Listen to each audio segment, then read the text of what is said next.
Bonjour tout le monde, j'espère que vous allez bien. Aujourd'hui, je suis ici en lien avec GA Québec. Pour ceux qui ne le savent pas, GA Québec est un organisme à but non lucratif. Leur mission est d'offrir aux jeunes comme vous des outils qui vous permettent de développer vos connaissances et vos compétences en finances personnelles, en lancement d'entreprise et en préparation au marché du travail. Donc, je commence par me présenter. Je m'appelle Sabrina et j'ai un baccalauréat en actuariat de l'Université Laval à Québec. Ça peut faire à peu près 6 mois que je suis sur le marché du travail. Je travaille pour une compagnie qui s'appelle Mercer en tant qu'analyste en investissement. Mon département offre des services de conseil en régime de retraite. Donc, moi, mon rôle en tant qu'analyste, c'est d'analyser les investissements des régimes et de s'assurer que les objectifs de performance sont en lien avec les besoins du client. Donc, je suis très heureuse d'être ici aujourd'hui et de vous partager mes connaissances dans le cadre de cette capsule qui a été créée en collaboration avec GA Québec. Mon sujet que je vais vous parler aujourd'hui est à propos de deux sortes de comptes d'épargne, le REER et le CELI, qui a été mis en place par le gouvernement pour inciter les gens à économiser de l'argent.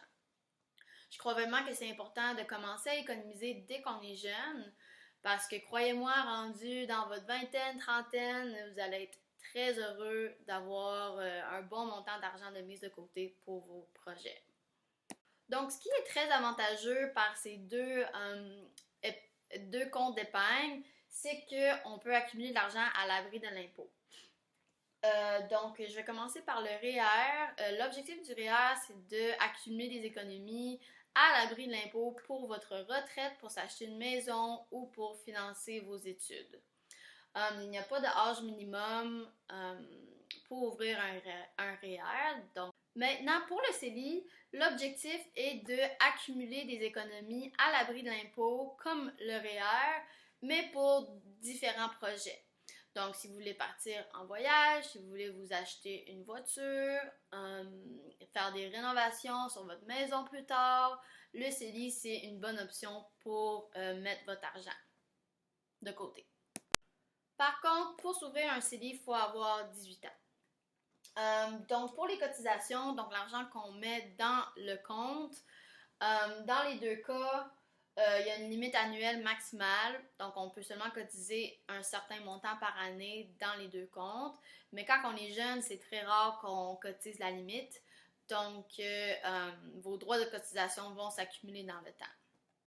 Ensuite, pour les retraits, donc quand on veut retirer notre argent de notre compte, dans le REER, ils vont être imposables. Donc, c'est quand même quelque chose qu'il faut garder en tête, que quand on met l'argent dans un REER, d'habitude, c'est parce qu'on n'en a pas besoin à court terme, parce que si on va pour le retirer, on va avoir moins d'argent de ce qu'on a mis dedans. Ensuite, pour le CELI, les retraites sont non imposables.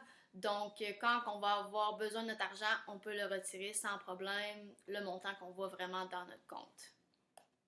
Donc, peut-être vous vous posez la question de vraiment pourquoi est-ce que je mettrais mon argent dans un REER ou dans un CELI à place de juste le laisser dans mon compte de banque. C'est qu'on peut gagner des rendements sur notre argent. Donc, des intérêts. Notre argent, il va grandir dans le temps sans qu'on gagne nécessairement cet argent-là. Elle va grandir tout seul, comme la magie. Donc, le rendement qu'on fait dans notre REER, il va être imposable au moment qu'on le retire. Par contre, dans le CELI, tous les rendements que vous allez faire sur votre argent, c'est non imposable. Donc, pour terminer, je vais juste vous summariser les avantages de chaque. Donc, dans les deux, notre argent, il fait un rendement, ce qui est vraiment bien parce qu'à la place de juste rester dans le compte à rien faire, au moins dans ces comptes-là, il va grandir. Ensuite, pour le REER, quand on cotise l'argent de notre REER, on peut déduire ce montant-là de notre salaire imposable, ce qui réduit les impôts qu'on va payer dans cette année-là. Ensuite, pour le CELI, c'est que notre argent est accessible en tout le temps, fait qu'on peut faire des retraits sans conséquence. Tandis que le REER, si on veut retirer notre argent, eh bien, il va y avoir de l'impôt qui va être déductible de ce montant-là. Donc, aussi, par contre, vous demandez peut-être pour le REER, c'est quoi le but d'avoir un REER si, quand je vais retirer de l'argent, je vais être imposée dessus? Eh bien, la seule manière, si on ne veut pas être imposé sur cet argent-là, c'est de rapper. Rapper, c'est une manière de s'acheter une maison avec l'argent de notre REER sans que on se fasse enlever de l'impôt. Ensuite, pour le CELI, on n'a pas ces avantages-là. Par contre, vu que les retraites sont déjà non imposables, eh bien, c'est un bon compte pour justement économiser pour si vous voulez aller en voyage, vous acheter une voiture, faire des rénaux ou peu importe vos projets futurs que vous avez. Je vous remercie pour votre écoute. J'espère que vous avez trouvé cette capsule informative et que ça vous a ouvert à l'idée de commencer à épargner votre argent.